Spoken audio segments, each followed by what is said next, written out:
Usapan nga pricing. Musika ang dapat nating pag-usapan. At kung musika ang dapat nating pag-usapan, wala na tayong dapat pag-usapan.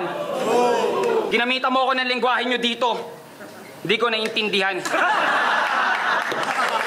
Kaya mas nagmukhang hindi yon para sa akin, mukhang para sa kanila. Huwag mo nang isipin yung mga yan. Iiwanan mo rin yan kapag pinauna na kita. Papakalasing lang naman akong umukit ng letra, kaya ako hubog.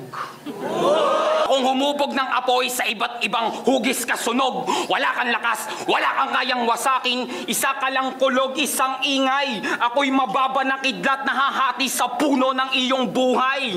At ang susunod na palabas ay siyang masyadong marahas. Lalaslasing ko leeg mo gamit sungay na pinutol ko kay Satanas. Yang ulo mo, pakukuluan ko yan sa dugo ng mga arkanghel. Matamot utak ay pupulutaning kainuman ko si San Miguel. Lulunurin tong uhaw, hindi ka sa hangin kukulangin, ang kukulangin ay ikaw. Kaya langoy, sa dagat-dagatang kong paghahambing, sige langoy, isa kang basurang naging kalat din. Nakuha ba? Palagay ko ay hindi. Dahil kayong mga takot na takot umunawa sa mga bagay na hindi abot ng pag-intindi. Kaya bakit ako nandito, ikaw bakit ka nandyan?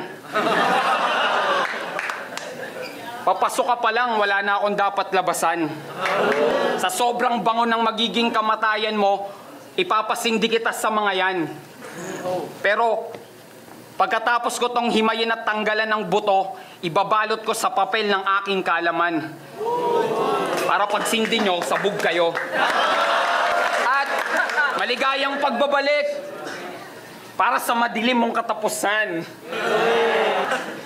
Triple ang bigat mong papasaning sa ikatlong pagsusulit. Kung sa una't pangalawa ka nagusot, sa pangatlo ka mapupunit. Ang entabladong to ay puno na ng aking mga guhit. Inilagay kita sa gitna, sa banggaan ng lupa at ng langit, dahil ang pagsabog nito ay siyang pagsabog mo rin. Bumaba ako para magtanim at pitasin kang hindi na dapat palaguin. Kung hindi ka masunurin, susunod ka pa rin.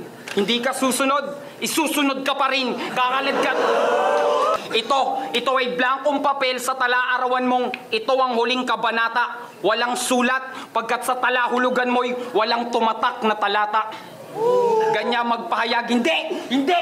Ganito magpahayag. Kaliwa pero komunikatibo. Iko-komento pa lang ang komento. Itong magko-komento ay wala ng ulo.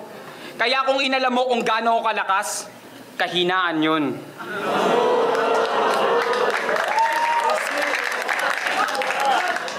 At kung ginamit mo yung lakas mo para hanapin ang kahinaan ko, wala ako nun.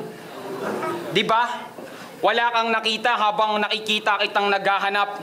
Huwag ka nang magsayang pa ng oras. Hindi kita nakita nung natagumpay ang underground sa hinaharap. Nakakabingi lang talagang kadiliman, liwanag. Pero nakakalakas ito ng pakiramdam. Nakakasilaw ka naman liwanag, nakakabulag ka ng pakiramdam. Minsan liwanag, pumunta ka naman sa aking dilim, hindi para ikumpara natin ito, kundi para maintindihan mong baliwala yung liwanag mo kung walang dilim na yumayakap sa'yo.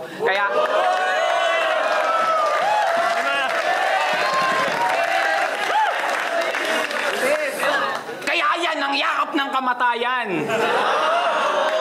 Ngayong lumiliwanag ka na dahil niyakap ka na ng dilim, bagkus kinukuha ka na ng nagkamali mong Diyos nung ginawa ka niya, kaya hindi na sa Diyos ngayon nung nagkamali na siya, ang dilim nun liwanag.